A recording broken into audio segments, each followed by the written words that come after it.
Je vous propose de méditer ce matin le texte du jour, qui est le texte qu'on pourrait appeler parabole des 3 serviteurs.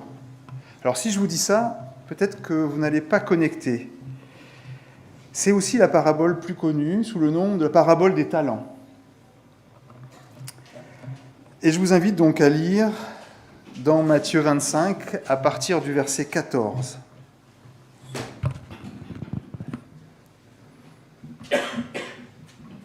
Matthieu 25, à partir du verset 14. On parle du royaume de Dieu.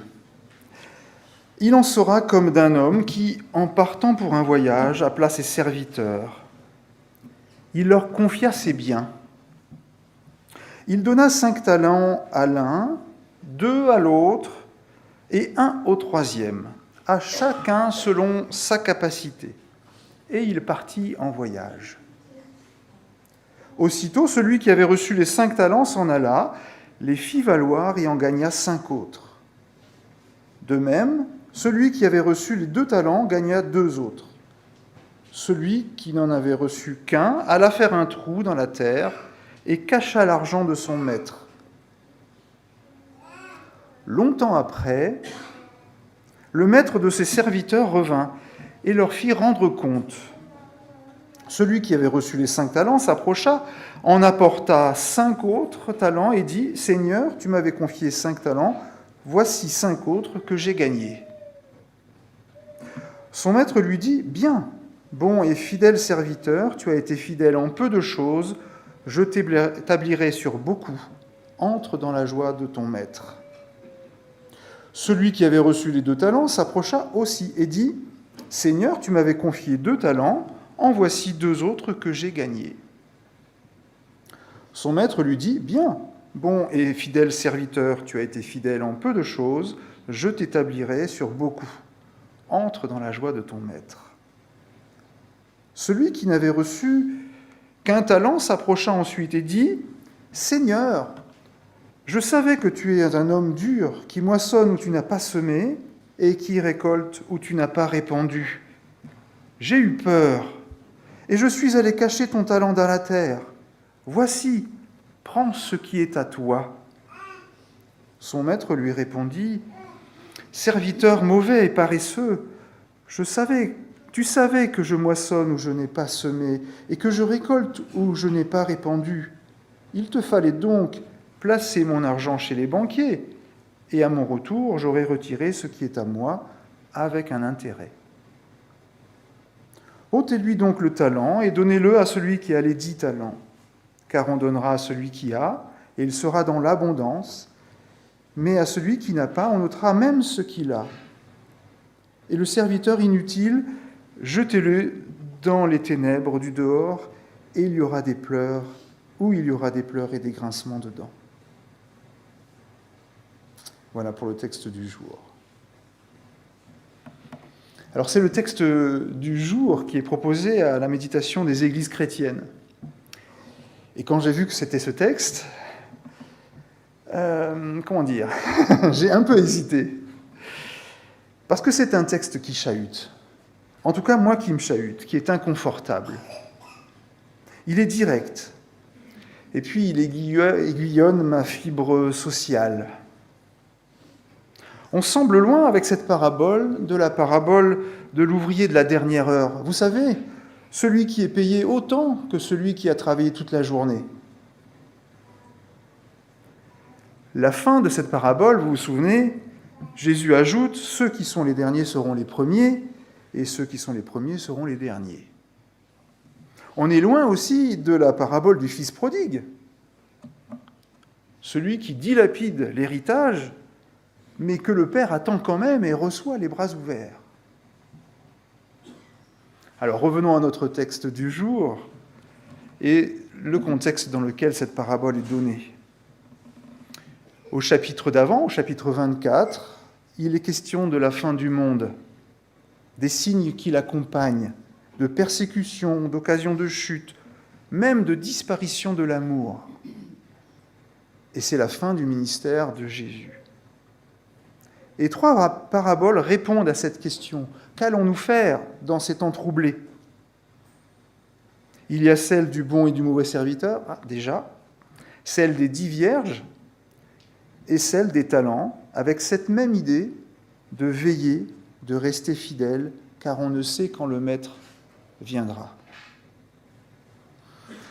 Alors ce texte est très connu, peut-être trop connu.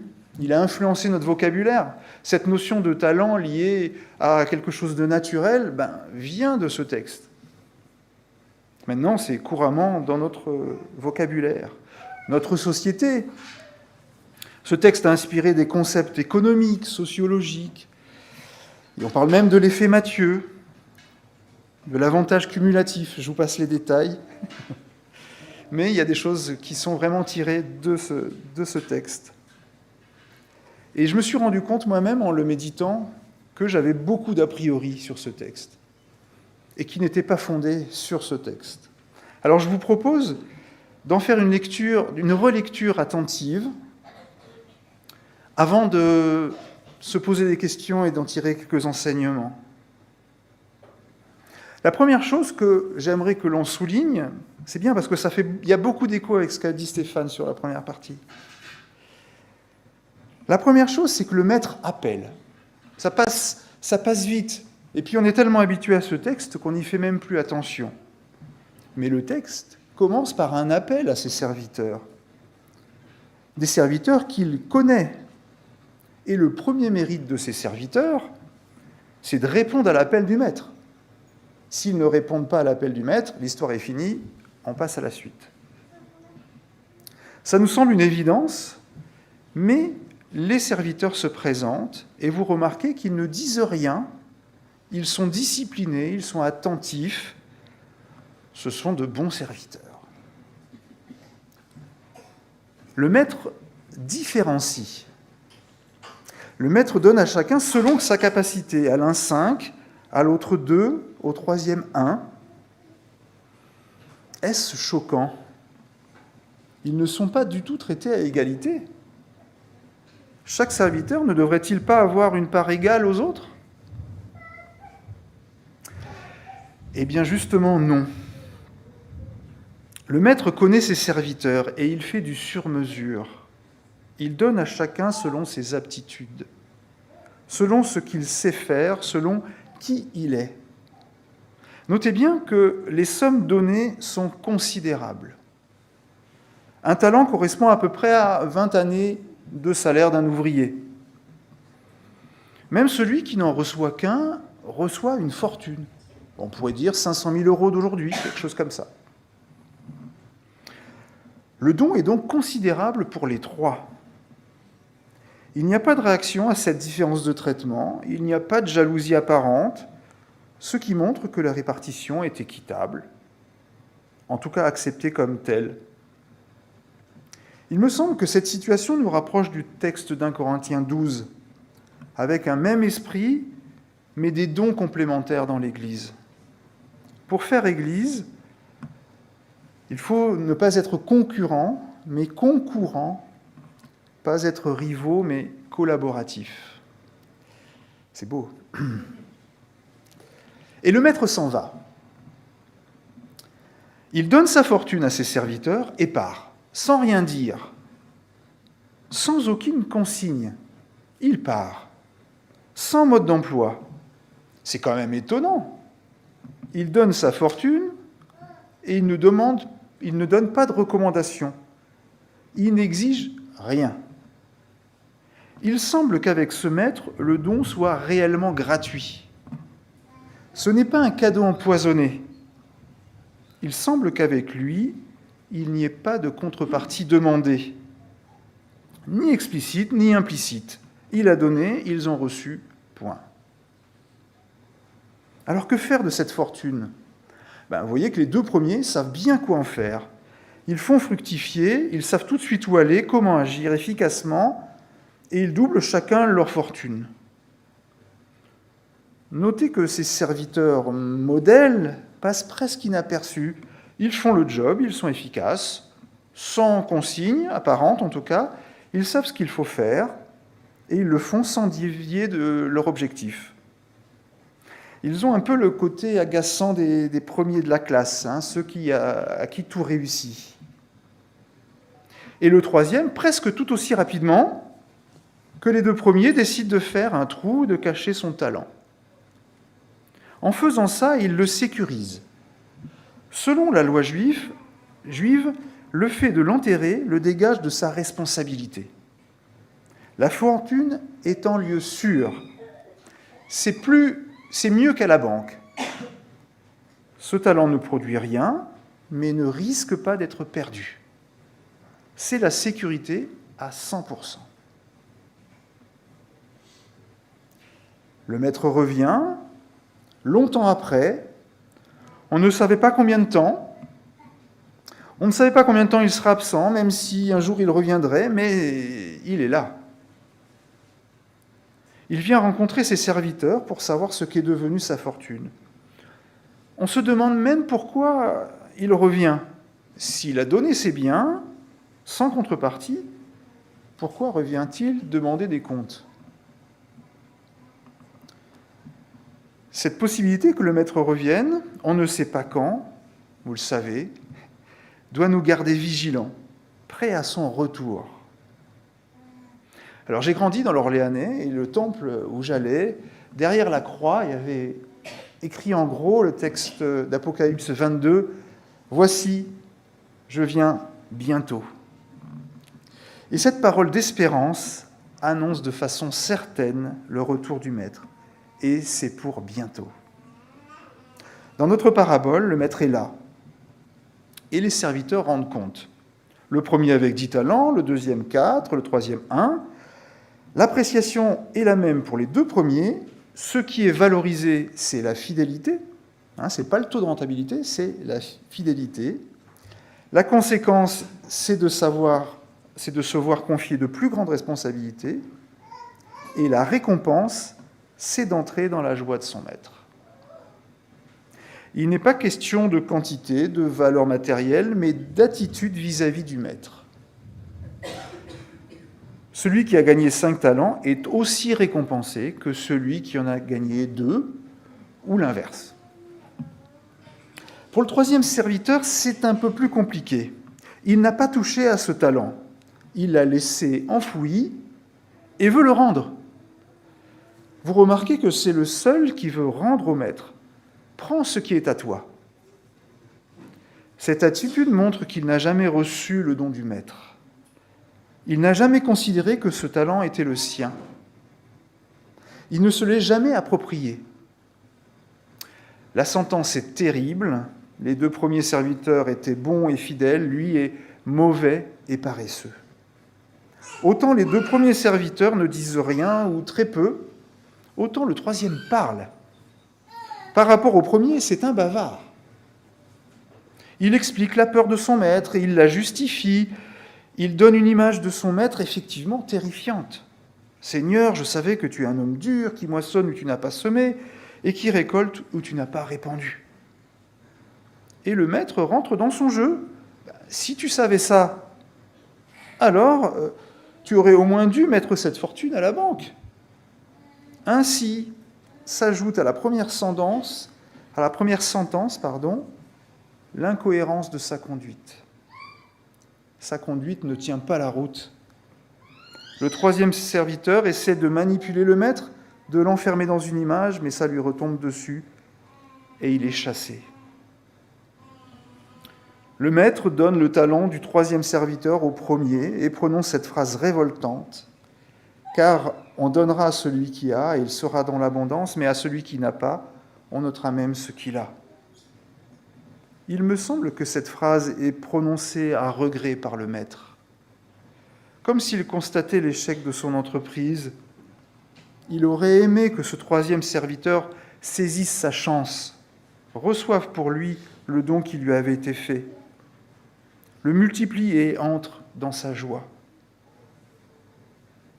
Pour souligner le fait que ce troisième serviteur n'a pas pris pour lui ce talent, il y a cette phrase un peu compliquée, on notera à celui qui n'a pas, donc il n'a pas saisi, on notera même ce qu'il a. On ne peut pas ôter quelque chose que l'on n'a pas. Voilà pour la relecture. Alors je vous propose quelques questions et quelques réflexions. La première posture qui m'étonne, c'est celle du maître. Jésus est à la fin du ministère, de son ministère, c'est sa dernière parabole. C'est la fin de sa première venue sur terre, et il est ce maître qui part sans donner la moindre consigne à ses serviteurs. Le moins qu'on puisse dire, c'est qu'il n'impose rien. Il part, laissant la construction de l'Église en plan, sans direction. Il donne ce qu'il a, et puis débrouillez-vous. S'il le fait, c'est qu'il désire que ses serviteurs s'approprient son enseignement, et qu'ils le fassent leur, et qu'ils agissent en conséquence. Il ne veut pas des serviteurs téléguidés, des automates qui feraient tout comme lui, mais des sujets libres d'initiative. Et là, il prend des risques, ce maître. Il risque parce qu'on voit bien, ses serviteurs, ils sont plus ou moins capables. Le maître prend le risque de confier ses biens à des humains plus ou moins fiables. Le maître appelle ses serviteurs, j'aurais pu ajouter par leur nom, il les connaît, il a une relation individuelle avec chacun d'eux, il connaît leurs capacités. Et évidemment, je crois qu'il appelle toujours aujourd'hui ses serviteurs, qu'il nous appelle. Nous sommes peut-être celle ou celui qui a 2 talents, qui n'a pas à jalouser celui qui en a plus, ni à mépriser celui qui en a moins. Nous devons bien comprendre que Jésus nous appelle avec ce que nous sommes. Nous avons à faire fructifier ce que nous sommes, pas à nous imaginer être quelqu'un d'autre. C'est pas si simple. Just do it. On a l'impression que les 2 premiers sont dans les starting blocks, qu'ils n'attendent que le feu vert pour s'élancer. Pour les 3 serviteurs, leur histoire avec le maître ne débute pas avec cette parabole. Ils se connaissent déjà. Les choses sont prêtes, tout est en place, et aussitôt le don reçu, ils sont opérationnels, et ils foncent. On rejoint ici la parabole précédente des 10 vierges. Ils sont vigilants, prêts pour la mise en action. Et Jésus les appelle, et ils sont prêts. Aujourd'hui, Jésus appelle. Préparons-nous. Soyons vigilants pour y répondre au moment opportun.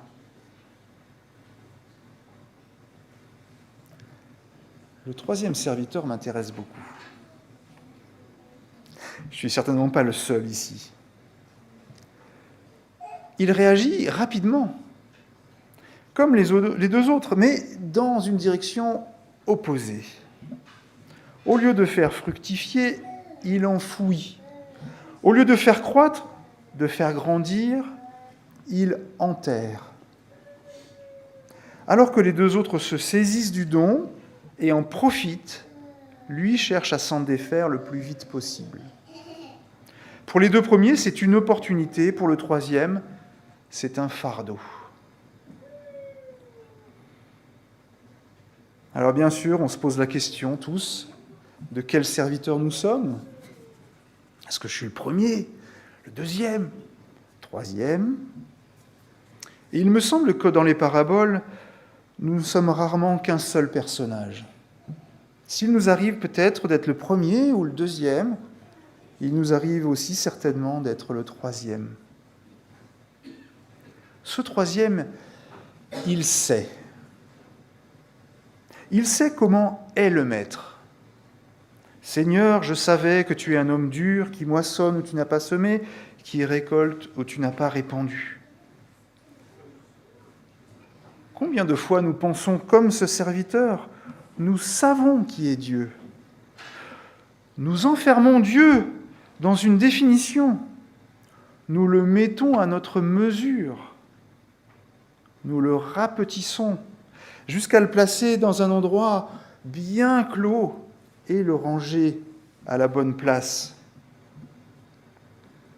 Cette façon de faire produit un effet miroir. En fonction de l'image que je me suis faite de Dieu, mon attitude change. Comme le serviteur, si je pense que Dieu est dur, implacable, vengeur, je serai obligatoirement dans la crainte, la peur, et je traînerai ma relation avec le Maître comme un fardeau, comme quelque chose de pesant.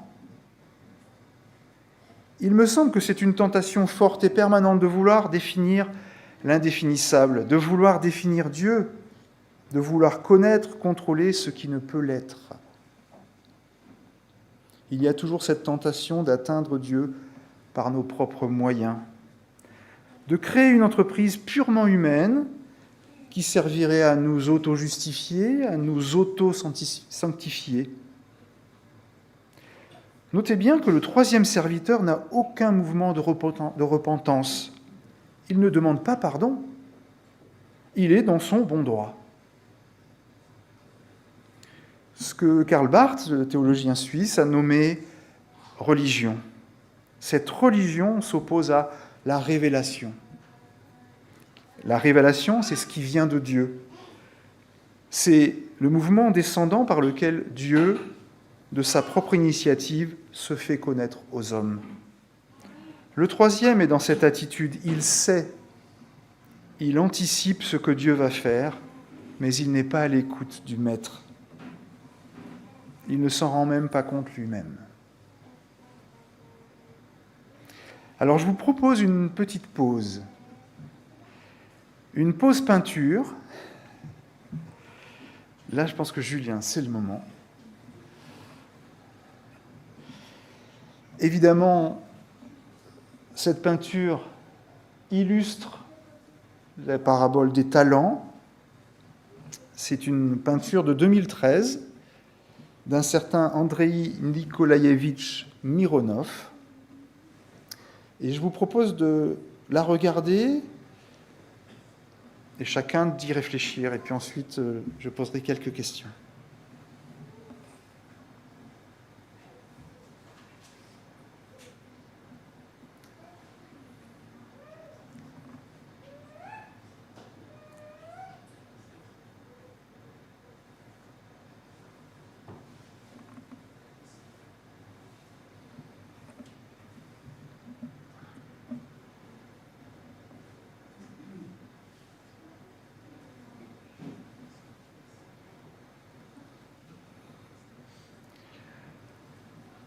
Juste peut-être faire remarquer que la lumière qui éclaire la personne... Laisse-le en grand, merci.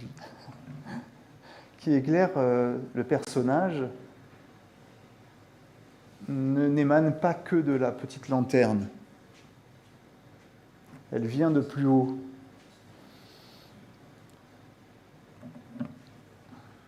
C'est certainement la lumière de Dieu. Et ce personnage se laisse éclairer par Dieu. Et la question que je me pose, c'est est-ce que nous prenons le temps de nous laisser éclairer par Dieu ?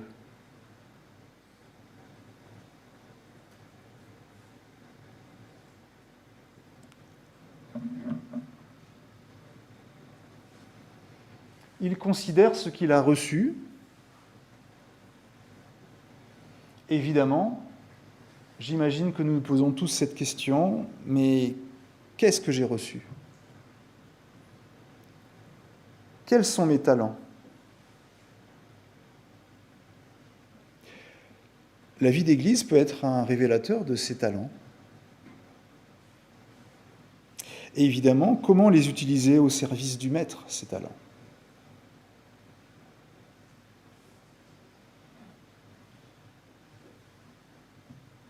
Alors, je vous propose, pour terminer, quelques remarques. 4. La première, ce que j'ai, je l'ai reçu. Je ne suis pas auto-créateur de mon talent, de mes talents. Si ma responsabilité est de faire fructifier, de travailler ses talents, il me semble primordial d'avoir conscience que c'est donné. Cette conscience d'être au bénéfice d'un don produit au moins deux choses. D'abord, une certaine modestie, car je ne peux m'en attribuer le mérite, puisque tout vient de Dieu. En fait, je peux mettre un peu de distance vis-à-vis de mes capacités, ni être trop humble, ni être trop orgueilleux. Et puis, la deuxième chose que ça produit, c'est puisque c'est un don, je peux être dans la reconnaissance de ce qui m'a été donné, de ce qui m'a été confié, et de constater avec émerveillement ce que Dieu fait dans ma vie et comment il m'utilise. La deuxième remarque, c'est que nous sommes invités à entrer dans une relation de confiance. Au départ, le maître investit en nous. Il prend un risque.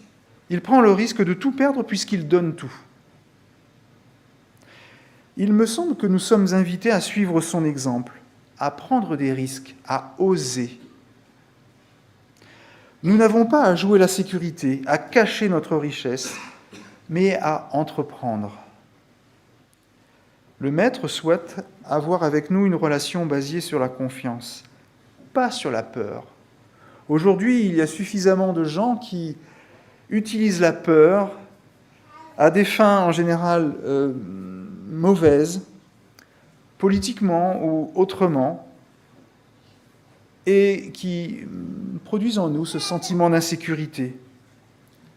Ce texte nous invite à avoir confiance en Dieu et en nous-mêmes et à multiplier abondamment.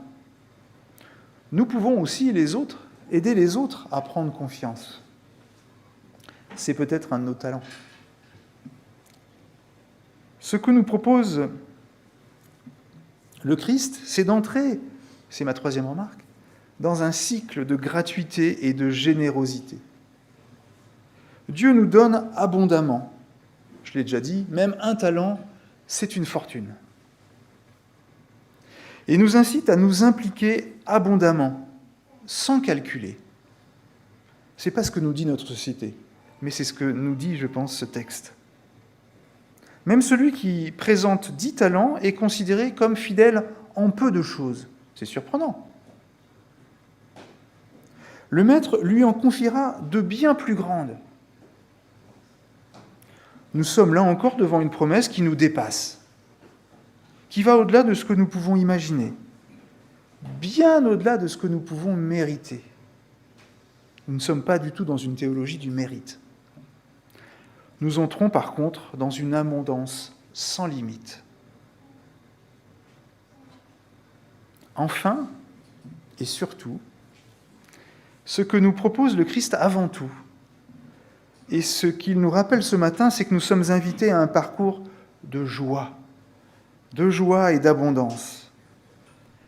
S'il nous arrive d'être fatigués, chargés, jusqu'à considérer que l'Évangile est un fardeau trop lourd à porter, si la lassitude et le découragement devant la difficulté de tel ou tel projet fait vaciller notre confiance, vous savez que la confiance, c'est long à construire. Souvenons-nous que l'Évangile est une parole bienveillante, d'encouragement, de libération pour une vie en abondance. Souvenons-nous que l'horizon qui est tracé par le Christ est de le rejoindre dans sa joie. Amen.